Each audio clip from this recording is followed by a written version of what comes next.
Santo Deus, Pai amado, obrigado, Senhor. Muito obrigados. Gratos estamos por nos permitir louvar ao Senhor em liberdade. Essa noite podemos cantar, lembrar da Tua santidade, de que nossos sonhos estão entregues ao Senhor, que, na verdade, nossos sonhos são moldados por Ti, porque qualquer sonho, qualquer desejo, qualquer anseio, longe da Tua palavra, é ilusão, é banalidade, é lixo, é algo que vem a degradar a nossa existência. Obrigado, Senhor Deus, por nos dar essa oportunidade maravilhosa de poder cantar forte, cantar com alegria. Obrigado pelo grupo de louvor, que nos lembra que o Senhor quer ser exaltado com música, quer ser exaltado com a beleza, com a estética da música, e somos gratos por fazer parte disso, estar cantando ao Senhor. Pedimos agora, ó Pai, que venhamos realmente a sermos sensíveis à Tua palavra, que saiamos aqui com decisões tomadas, que venhamos a ser impactados com a Tua palavra, que não venhamos a ser meros informantes ou acumuladores de informação, mas que saiamos aqui com decisões tomadas, firmes, embasadas em Tua palavra, pessoas que as pessoas aqui venham hoje, que nós venhamos hoje, todos nós aqui, a sairmos com decisões específicas, sólidas, firmes, ancoradas na verdade do amor. Abençoa-nos, Senhor, oramos em nome de Jesus Cristo. Amém. Muito bem, queridos, então estamos falando sobre amor. Há um tempo atrás a gente começou uma série de pregações aqui na igreja, falando um pouco sobre como reagir a tudo que tem acontecido à nossa volta, às injustiças, a tudo que acontece ao nosso redor de negativo. E a gente começou a meditar um pouco, então, em Apocalipse, no livro de Apocalipse. Fechamos o livro de Apocalipse, mas no finalzinho, depois disso, a gente fez uma nova análise, pensando em como reagir à realidade desse mundo, e tiramos algumas lições sobre como a igreja deve reagir ao que acontece ao nosso redor, tanto ao mundo, como ao país, como à nossa cidade. Depois a gente aprendeu um pouco sobre o que é pobreza, porque um dos tópicos foi como reagir à pobreza, entender o que a Bíblia fala sobre pobreza. Depois falamos um pouco sobre trabalho. E aí a gente entrou nesse assunto do amor, que é um elemento fundamental assim, da fé cristã. O texto que nós escolhemos foi 1 Coríntios capítulo 13, um texto bastante conhecido nosso, poderia ser outro texto, mas escolhemos esse porque é um texto realmente que tem um enfoque muito forte no amor. Na primeira parte, na primeira pregação, nós enfatizamos os primeiros 3 versículos, onde aqui o apóstolo Paulo mostra que todas as coisas só fazem sentido pelo amor.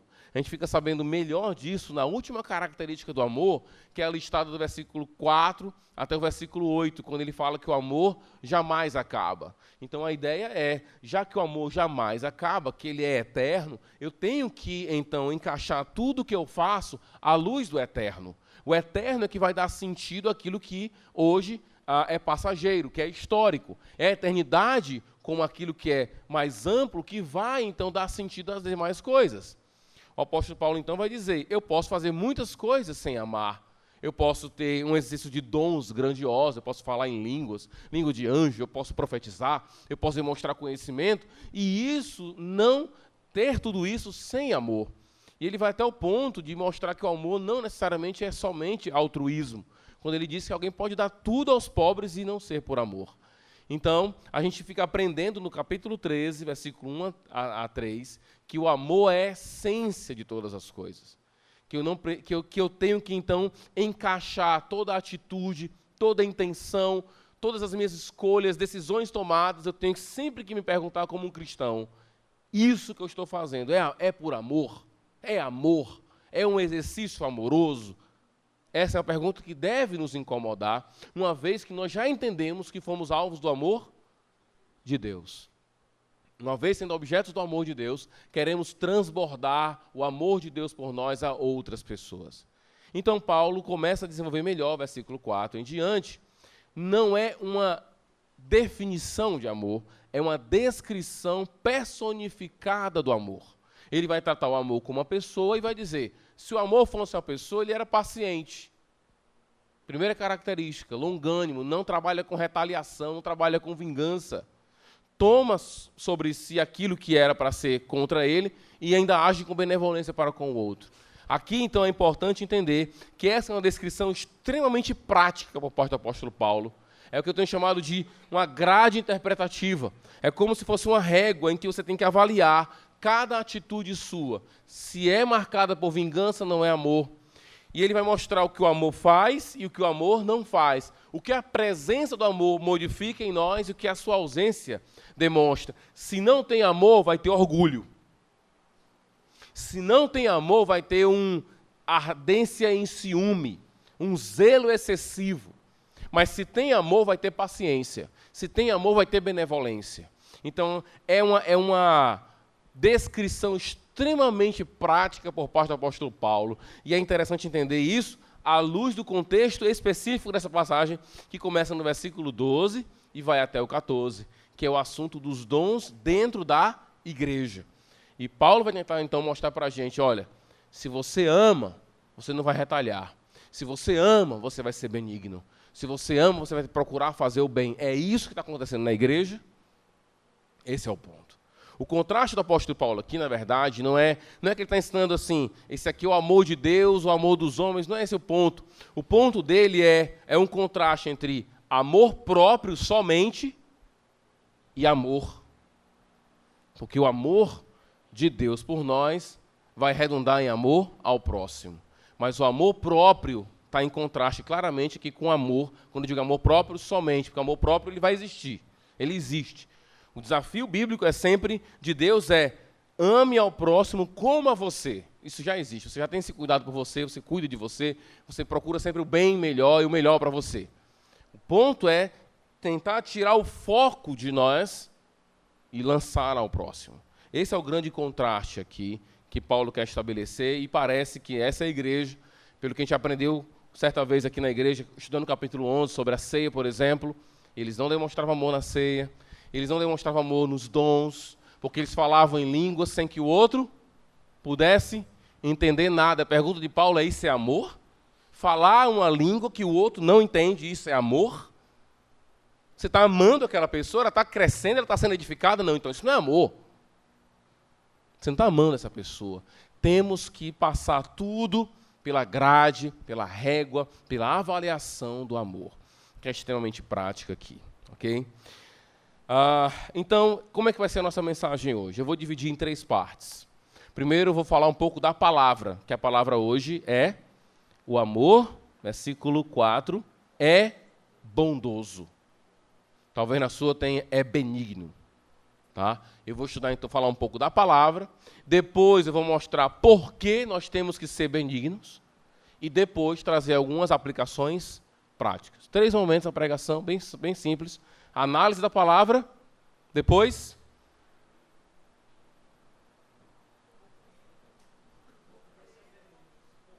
por que ser benigno. Depois, algumas aplicações, porque a gente não pode ser somente mero conhecedor da palavra, a gente quer saber como é que a gente joga isso na vida real, no dia a dia. Beleza, então vamos falar um pouco da palavra benigno. O benigno é a palavra bondoso. Essa palavra, como verbo, ela só aparece aqui, em todo o Novo Testamento. Só que ela tem o que a gente chama na linguística de cognato. Ou seja, às vezes você tem palavras que ela tem a sua versão substantiva, a sua versão adjetiva, como a palavra santo. A palavra santo tem a versão verbal, né? Santificar. Tem a versão substantiva, o santo. E tem também a versão adjetiva. Seja santo, aquele fulano de tal é santo. Então é a mesma raiz e tem várias formas. Em forma de verbo só aparece aqui, mas as outras formas dessa palavra aparecem em vários outros momentos da Bíblia. E ela tem algumas características interessantes. Primeira, ela vai aparecer como uma das facetas do fruto do Espírito, que é o que mesmo?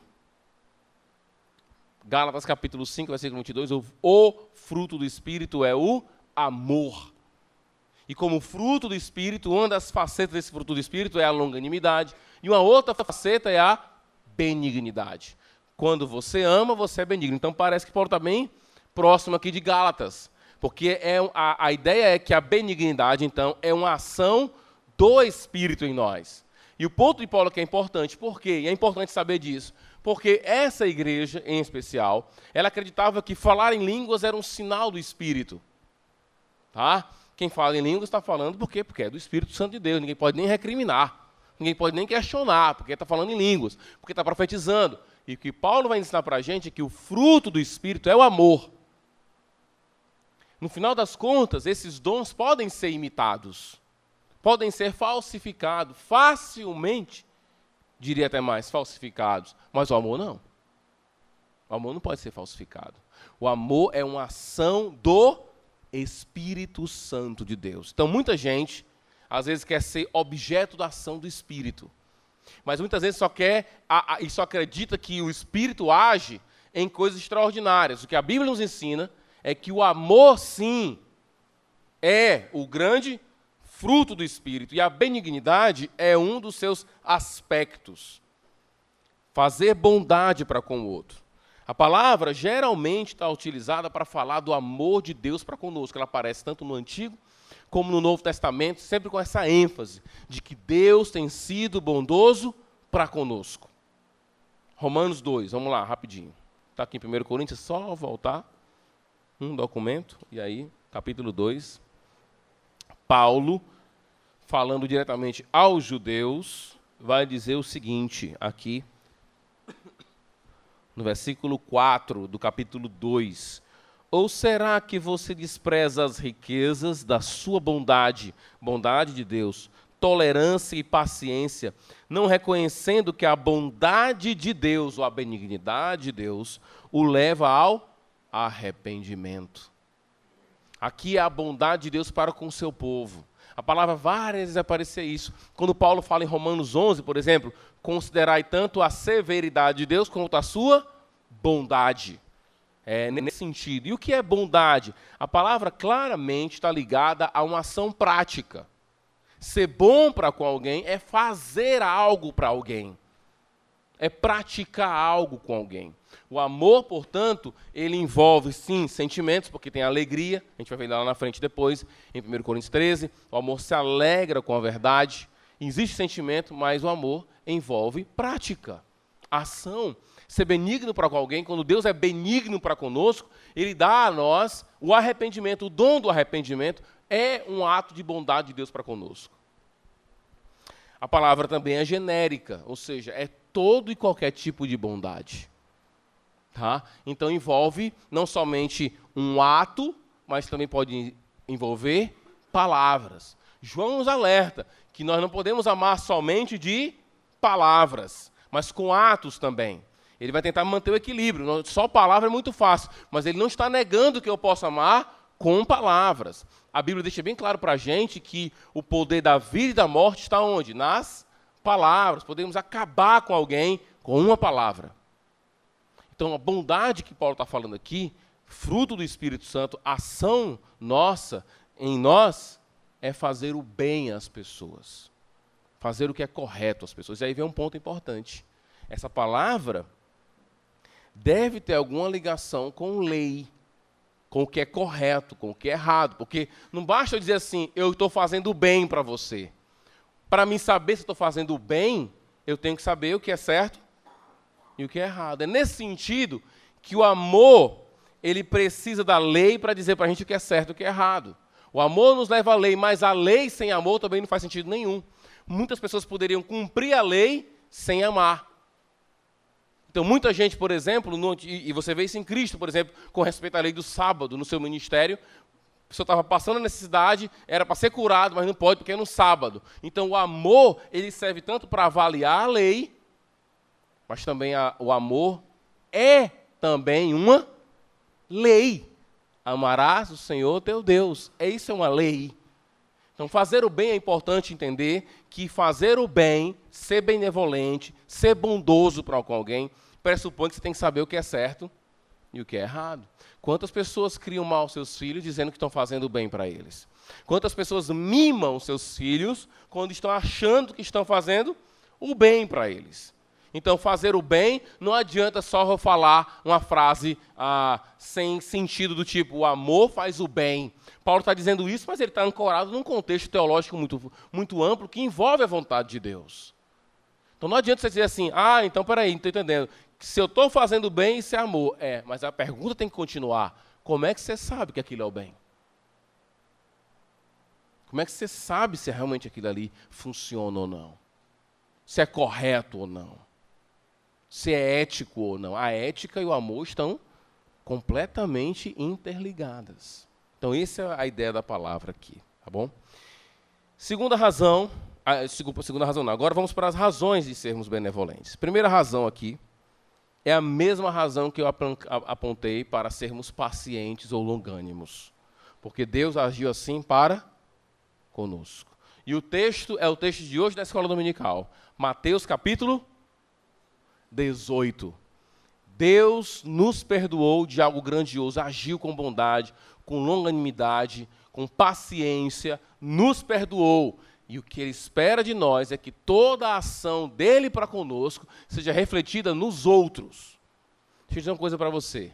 Se você não entende quem você é e o amor de Deus por você, não tem como ser benigno. Não tem nem, eu diria até assim, não faz nem sentido você ser benigno.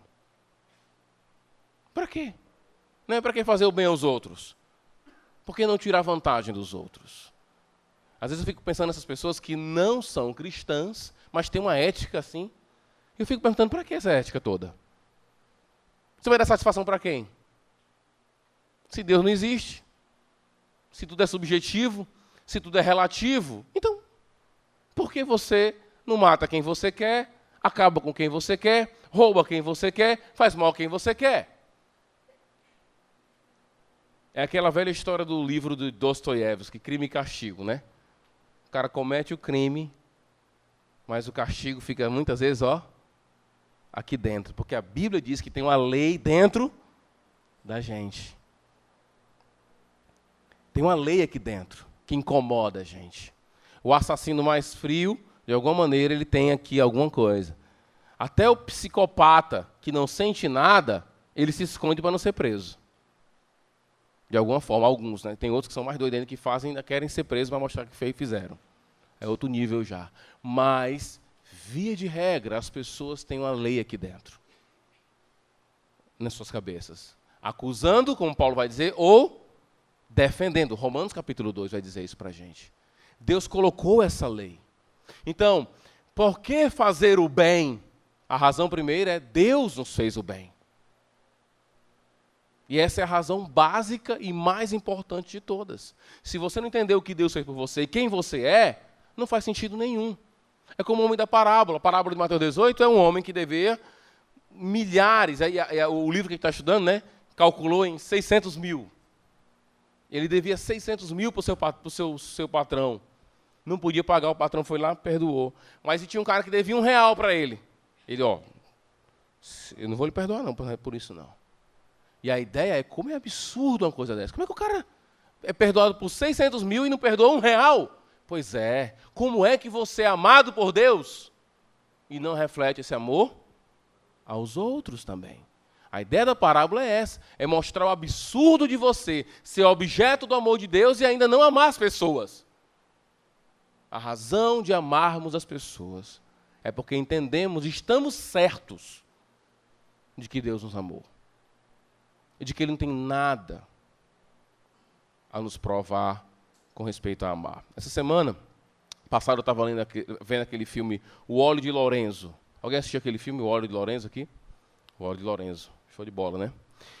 Eu fiquei pensando no filme do Óleo de Lorenzo, da Chinesa Franciane. Aí fiquei pensando nesse filme. O Óleo de Lorenzo conta a história de uma criança que teve um problema muito sério, muito grave. Ele ia perdendo todos os sentidos até ficar vegetativo. Tá?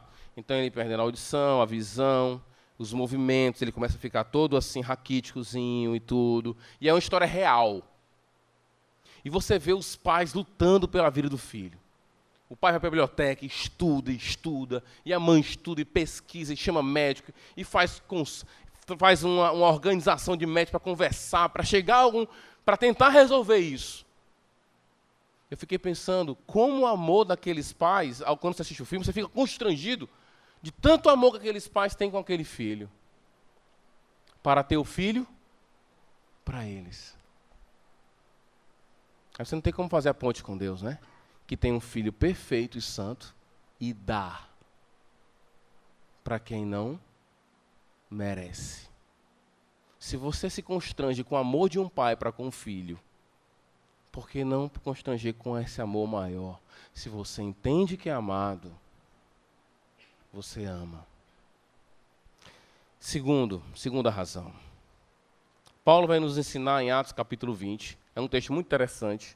É quando Paulo se despede, essa minha segunda razão para poder sermos benevolentes com as pessoas. Paulo vai se despedir da igreja de Éfeso, dos presbíteros de Éfeso. E ele, então, é um texto muito bonito, porque é um texto cheio de uma carga emocional. É a despedida de Paulo, eles choram muito, eles se ajoelham, eles oram. E Paulo, vamos lá para Atos capítulo 20, que é interessante essa passagem. Essa é a minha segunda razão, apresentada para amar e para ser. E por que, então, ser benevolente para as pessoas? Primeiro, porque Deus é benevolente, já provou toda a sua benevolência para conosco na pessoa de Cristo Jesus. E aqui no capítulo 20, na despedida de Paulo, ele vai dizer assim, capítulo 20. Atos, capítulo 20.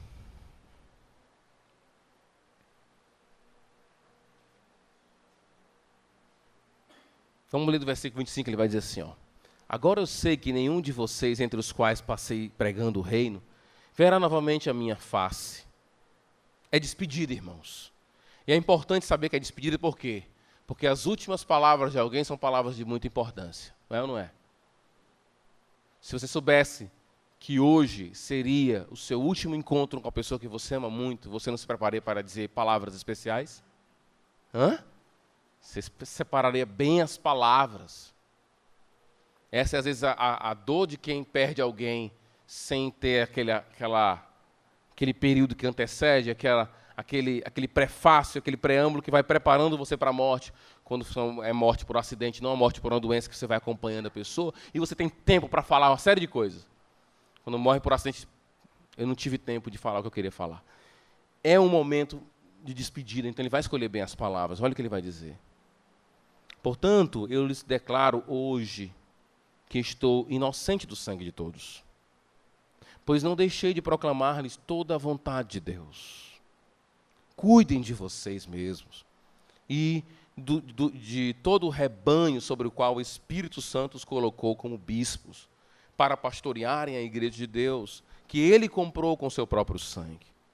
Sei que, depois da minha partida, lobos ferozes penetrarão no meio de vocês e não pouparão o rebanho.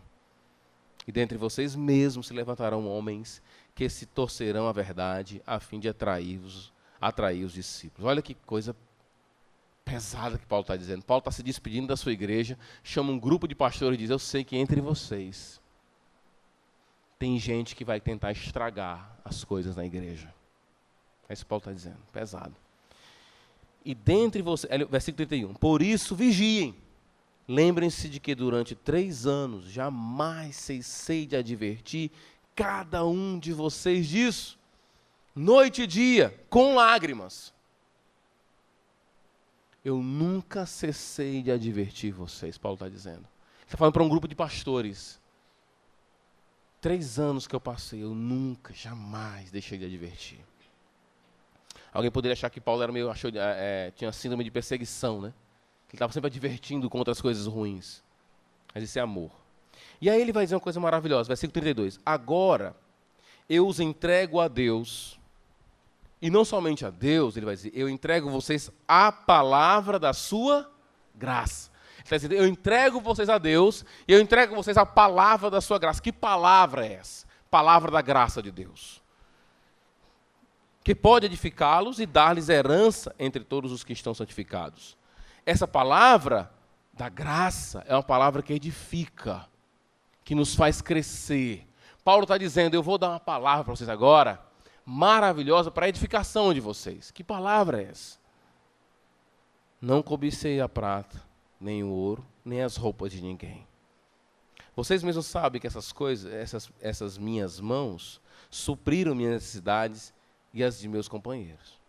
Em tudo o que fiz, mostrei-lhe que, mediante trabalho árduo, devemos ajudar os fracos. Lembrando as palavras do próprio Senhor Jesus Cristo que disse, a maior felicidade é em dar do que, e isso é uma palavra de graça. Paulo está dizendo assim para eles: eu vou me despedir para vocês, eu vou entregar vocês a Deus, e eu vou entregar vocês a uma palavra graciosa, uma palavra que vai edificar vocês. Sabe de uma coisa, irmãos? Focalize em dar e não em receber. A segunda razão para você ser benevolente é porque isso faz bem para a gente. É porque isso edifica a nossa alma. É porque isso engrandece a nossa alma. Pessoas que são centradas em si, centradas em receber, são pessoas constantemente sensíveis a qualquer tipo de afronta. Se a pessoa é centrada nela, observe a alma de uma pessoa centrada em si. Você encontra muitas no Facebook. Né? Você encontra muitas pessoas. Qualquer coisa, Facebook. Qualquer coisa, uma página. Porque qualquer coisa tem que ser mostrada, você tem que dar uma satisfação para as pessoas que você está sendo feliz. Para você ser feliz, você tem que saber que os outros estão sabendo que você está.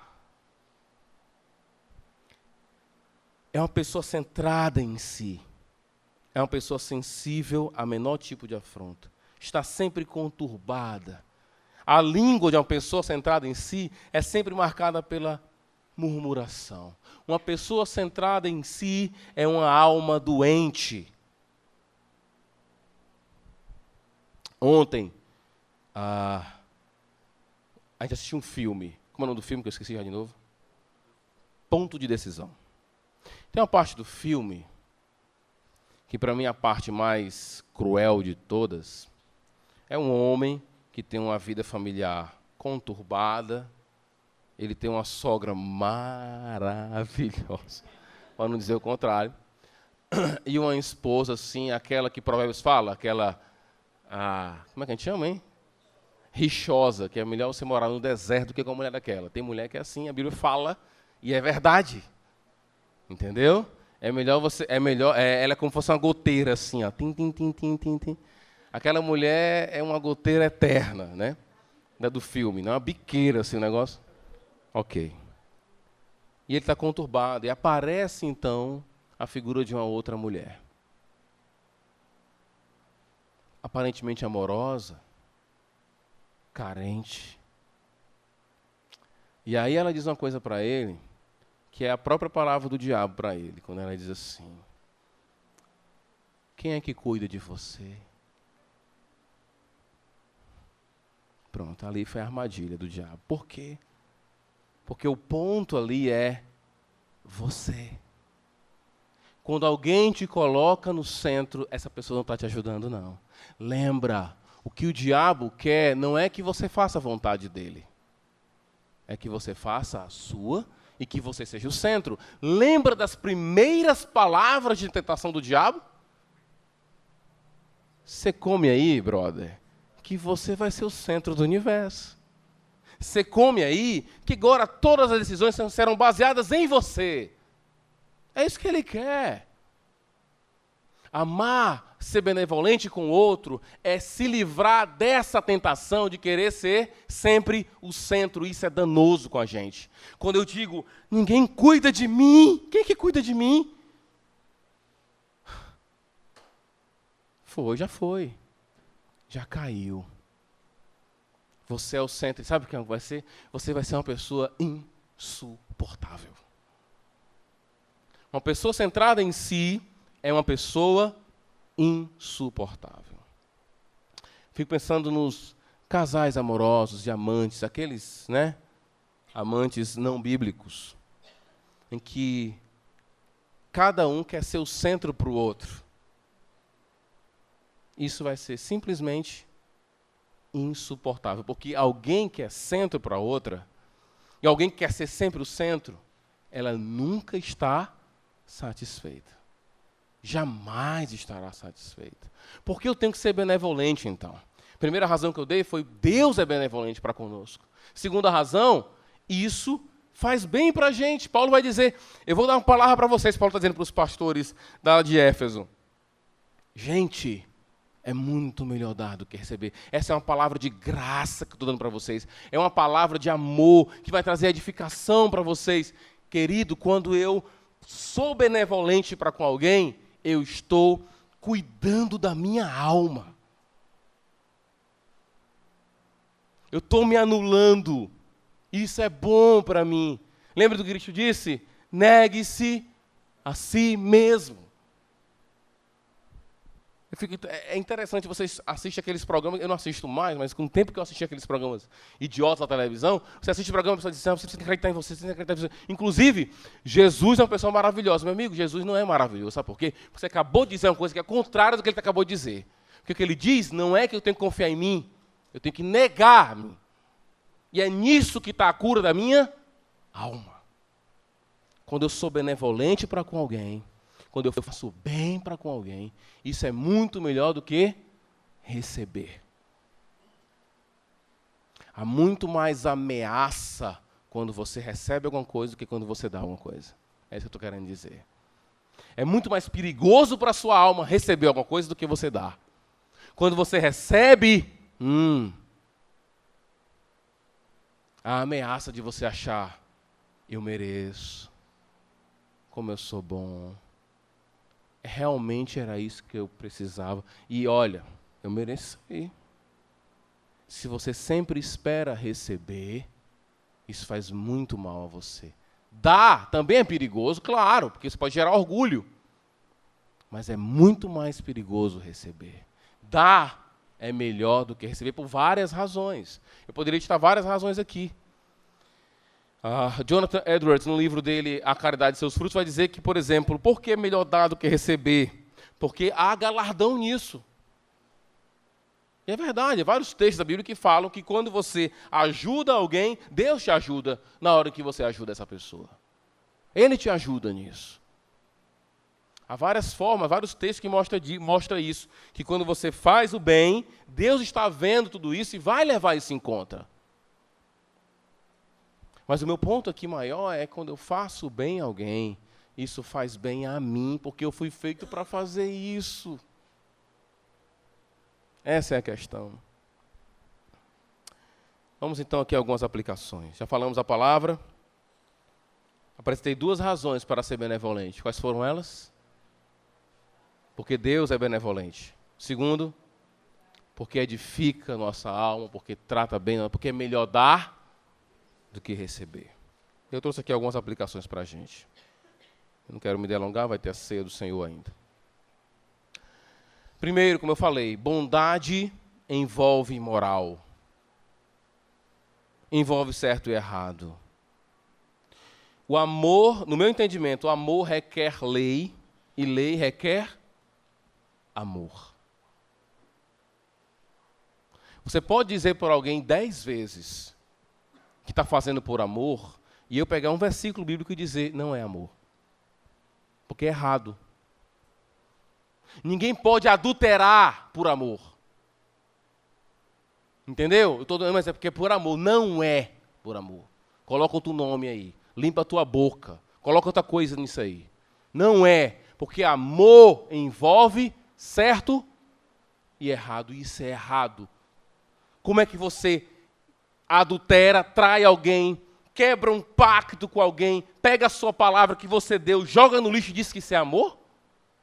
O amor se alegra com a justiça, e isso é injusto. E onde há injustiça não há amor. Amor envolve certo e errado. Essa brincadeirinha de ficar usando palavras de amor para qualquer tipo de sentimento, isso é enrolada de muitas pessoas. Seja honesto e coloca outra palavra. É promiscuidade. Pronto, bota a palavra lá e assume as consequências. Mas não vem querer colocar uma palavrinha bonita no que claramente é equivocado. E é errado, é pecaminoso. Amor requer lei. E lei requer amor. Por que lei requer amor? Porque eu posso fazer tudo de acordo com a lei sem amor. Sem a intenção correta. Sem um propósito correto. Eu posso dizer assim, está tudo ok, ó. Eu estou de acordo com a lei. Paulo era irrepreensível, ele disse com respeito à lei, em Filipenses capítulo 3. Você pode estar bem direitinho de acordo com a lei e não fazer por amor. Você pode até dar o seu corpo a ser queimado sem ser por amor.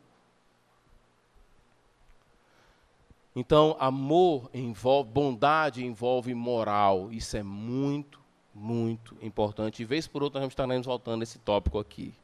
Porque é impressionante como, às vezes, as pessoas estão completamente intoxicadas. Essa é a palavra que eu gosto muito de um autor em inglês, que ele usa para falar do fenômeno do romantismo no mundo. Ele até escreveu um livro chamado, eu esqueci o nome do autor agora, mas é um livro chamado Podres de Mimados, o nome do livro. É falar como a nossa cultura está mimando as pessoas e como as pessoas estão intoxicadas. Eu acho essa palavra maravilhosa assim, para expressar realmente essa ideia disso, porque você conversa com alguém, a pessoa vai dizer assim, não, pastor, mas eu estou fazendo tudo isso por amor. E a pessoa diz que é crente. Ela diz que ama Jesus, conhece a Bíblia. Que conversa é essa? Como é que você pode fazer o que você está fazendo e dizer que é por amor? Coloca outra palavra na tua boca aí. Lava a boquinha. Segundo, paciência é a virtude do tempo. A gente falou na semana passada. Porém, a benevolência é também a virtude do tempo. E eu acho que qualquer virtude em amor é do tempo, envolve o tempo. Porque o amor tudo espera. Nós que amamos, fazemos o bem, seria uma outra razão, porque nós estamos esperando ainda algumas coisas acontecerem. Se nós não esperássemos algumas coisas acontecerem, algumas coisas não faziam sentido de a gente fazer. Para que continuar nesse casamento? Para que continuar com esse relacionamento? Para que isso? Se amanhã vai tudo. Mas se você entende que um dia estará diante do Senhor, do seu Criador, isso afeta a sua forma de escolher, tomar suas decisões. A paciência é a virtude do tempo, mas a benevolência também, porque quem é bom sempre pensa no que vai acontecer, daquilo que você está fazendo. Quais são os frutos eternos daquilo que você está fazendo? A benevolência também envolve o tempo. Terceira observação e a aplicação. A pergunta, para quem eu estou sendo benevolente, é muito importante para a gente. Para quem eu tenho que ser benevolente? Nós sabemos que nós temos que amar a todas as pessoas. Essa é a distinção, por exemplo, do amor entre os gregos e o amor bíblico. Entre os gregos você tem os seus preferidos. Mas no cristianismo, Cristo não nos permite escolher quem será o objeto do nosso amor. Fulano de tal, cicrano. Tenha muito cuidado com isso. Escolher a quem amar. Cristo vai dizer para a gente, vocês, sendo maus, sabem dar coisas boas aos vossos filhos. Isso não é amor. Duas observações sobre para quem nós estamos fazendo.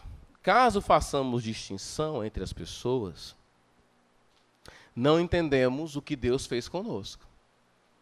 Porque quando Deus resolveu nos amar, Ele não selecionou e não procurou no nosso currículo qualidades nossas para depois, estou vendo aqui que você é um bom filho.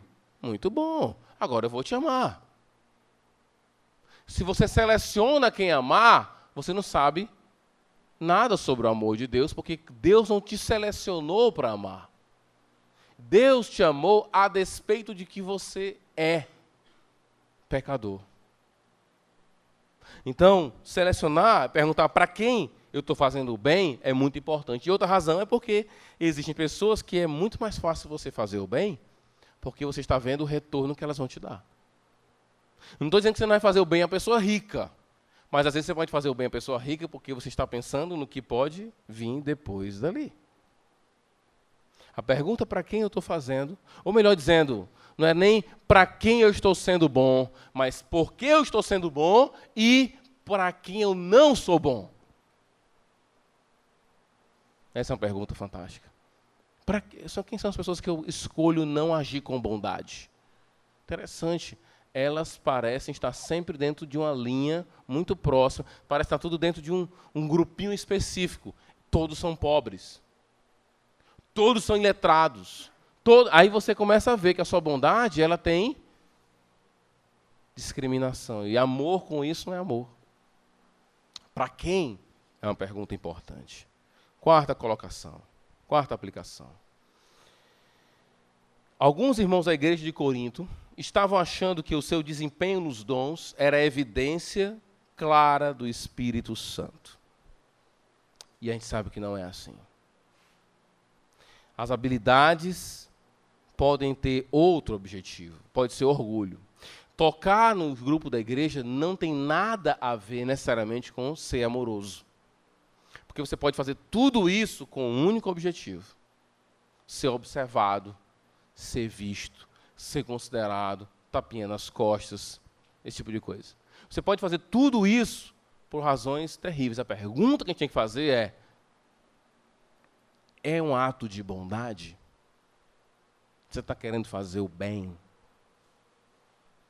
Porque no grupo de louvor, na liderança, qualquer coisa, às vezes você pode encontrar pessoas que podem dizer coisas do tipo: mas ninguém ligou para mim. Mas ninguém falou comigo. Mas ninguém cuida de mim. Querido, você está sendo o centro. E a cura para isso é você deixar de ser o centro. Isso não tira a culpa de quem não cuidou de você, mas se você dá essa ênfase, lembra, amar alguém e fazer o bem a alguém não é mimar esse alguém. Não é a mesma coisa. Amar a pessoa não é mimar essa pessoa. Não é afagar ela sempre. Não tem nada a ver. Quinta colocação. E aqui eu queria chamar um pouco mais a atenção de vocês. O primeiro lugar para a gente testar se nós realmente estamos amando é a nossa casa. Uma coisa que eu concordo com Friedrich Nietzsche, que era um filósofo ateu, ele dizia: quando você escolhe amar a sociedade, não quer dizer que você está querendo amar o próximo. É verdade. Tem muita gente que ama a sociedade, ama o Brasil, quer mudar o Brasil. Mas aquele que está próximo, a sua mulher, por exemplo, o seu filho, por exemplo, sofrem porque ele quer fazer o bem ao Brasil, ao mundo, quer mudar o mundo. Pegue a história dos grandes homens da história aí e veja como é que era a família deles. Pergunte para a mulher de Luther King se ele era aquela coisa toda. Pergunte para a mulher de Mahatma Gandhi, quem era Mahatma Gandhi? É muito mais fácil fazer o bem ao Aquiraz, ao Ceará, do que a minha mulher e o meu filho. Sabe por quê? Porque eles estão próximos. Fazer o bem ao próximo é muito mais difícil, porque envolve rotina, envolve uma série de elementos. Você já viu aquilo acontecendo quantas vezes? 500 vezes. Não é a número centésima vez que você está dizendo para o seu filho: não coloque esse negócio aqui. É muito mais fácil você criar o filho dos outros, não é não? Quer ver um bom pai? É só pegar os irmãos aqui que não têm filho. Todos são pais assim, profissionais. Eles vão dizer assim: se tivesse um filho desse aí, meu filho não faria isso aí. Fale, irmão, mas grave. Porque eu quero ouvir essa mesma gravação quando você tiver o seu filho. Eu quero ouvir a gravação. Porque é muito fácil amar, é muito fácil você amar o filho dos outros. Eu sou professor de jardim. Bom dia, criança, tudo bem? Ô, meu amor, tudo bem, meu amor? Meu amor, até meio-dia, querido. Até meio-dia, eu quero ver todo dia, toda hora. Pai, mãe. Aí tem hora que, né, aqui dentro, entra em curto. Dá um esquenta na cabeça. E você não quer ouvir nem o tom da voz, porque é próximo. Fazer o bem a quem está longe é muito bom. Querer amar o mundo e querer ajudar o mundo inteiro, isso é muito fácil, querido. Difícil é amar nossa esposa, difícil é amar nosso marido, difícil é amar nossos filhos, porque nós conhecemos cada erro deles. E a repetição desses erros. Aí é difícil. Eu não me surpreendo muito com caras que querem amar o mundo inteiro. Eu acho bonito, legal. Mas eu acho um caminho muito mais fácil. Estou com um livro aqui para indicar para vocês. É um pensador, um filósofo já falecido, francês, chamado Louis Lavelle. Ele escreveu esse livro chamado O Erro de Narciso. Muito legal esse livro. E ele fala das coisas comuns, ele vai dizer assim, que se nós cuidássemos das coisas mais comuns e mais simples, e daqueles que são próximos a nós, não precisaríamos de salvadores do mundo inteiro. Não precisaríamos de ninguém querendo salvar o Brasil. Observe os grandes, por exemplo, Rousseau. Jean-Jacques Rousseau foi um pensador francês que dizia que todo mundo é bonzinho, nasce bonzinho, a sociedade acaba com tudo. Pergunta para os filhos dele o que foi que ele fez com os filhos dele. É muito legal você propor uma solução para o mundo inteiro, se você não consegue solucionar as coisas da sua própria casa. O primeiro teste da sua benevolência não é se você é benevolente no seu trabalho, não. É se você é benevolente na sua casa. Se você é bom para os que estão lá dentro da sua casa. Amar a sociedade não necessariamente é amar o próximo. Amar o próximo, sim, envolve proximidade. Não despreze acontecimentos de curta duração.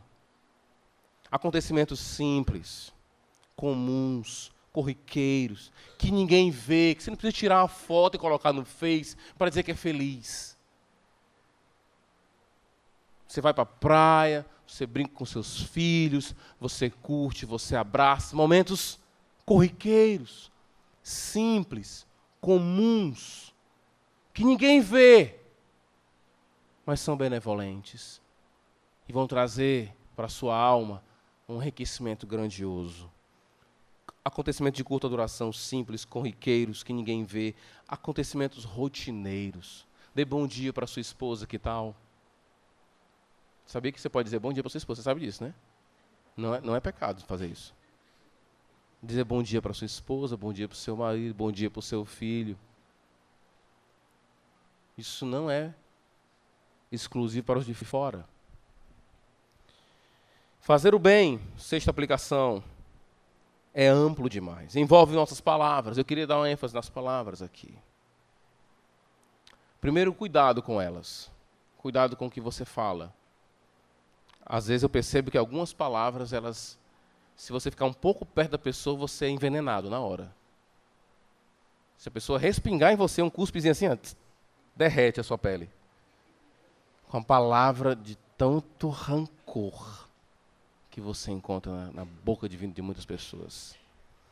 A Bíblia nos ensina, como eu falei no começo, que o poder da vida e da morte estão nas palavras. Às vezes, uma palavra, meu irmão, é um grande ato de benevolência. O amor é benevolente. A minha pergunta, suas palavras são benevolentes? Se a sua palavra não é benevolente, se não busca o bem, não é amor, não passa na régua. E quando eu digo palavra que busca o bem, eu não estou querendo dizer que o amor não é firme. O amor é firme, sim. Mas ele é uma firmeza polida. Mas ainda é firme. Palavras de quem ama muitas vezes dói na gente. Mas você tem certeza de que quem está falando te ama. Existem palavras de verdade, porque tem muita gente que gosta de dizer assim, o importante é que eu falei é verdade. Uma ova isso aí, viu? Nada a ver. O importante é só que você fala a verdade, não. A Bíblia está querendo que você fale a verdade na hora certa e do jeito certo. E você tem, então, que falar a verdade com amor, firme. Mas a pessoa que está ouvindo tem que ter a certeza, pelo seu olhar, pelo seu tom, de que aquilo são palavras do bem, de amor, firmes, mas ainda polidas. É o que Luiz Avelli chama de doçura.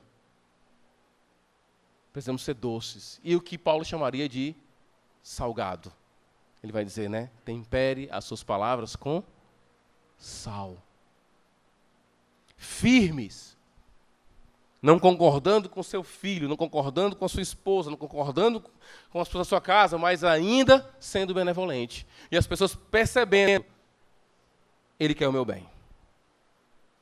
O seu filho tem que saber disso. Sua esposa tem que saber disso. Que quando você é firme com ela, você é firme com eles estão sabendo, ali tem uma pessoa que me ama. Que quer o meu bem. Amor envolve fazer o bem. Isso quer dizer usar corretamente as palavras.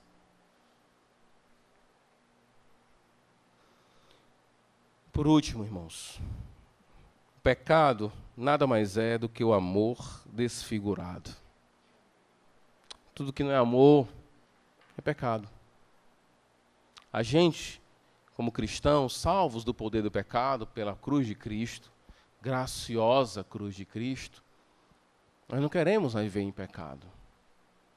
Nós queremos expressar exatamente a relação entre Deus e Ele mesmo, quando Ele se ama e relaciona perfeitamente consigo mesmo na Trindade. Nós queremos ter essa relação de amor. Nós queremos agir com o bem para as pessoas. Nós temos boas razões para agir com bondade para as pessoas. Quem tem Deus tem boas razões para agir com bondade. Quem não tem é esquizofrênico. Faz o bem, mas a gente pergunta para ele para quê, ele vai dizer, não, porque é bom, né? Isso porque é bom por quê? Todo ateu, na verdade, deveria ser uma grande ameaça. Geralmente, hoje, o neo-ateísmo acusa o cristianismo e toda a religião de ser uma ameaça para o mundo. Mas os sistemas políticos ateus foram que mataram milhões de pessoas. Sabe por quê? Porque eu vou dar satisfação para quê? Para quem? Eu tenho razões para ser bom, você tem razões para ser bom. Deus é bondoso para conosco.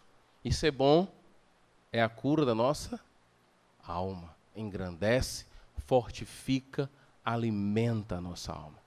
Hoje, na hora de orar, eu pedi que essa noite fosse a noite de tomada de decisão. Pense em um bem para fazer para sua esposa, dentro da sua casa. E pratique isso. Faça o bem.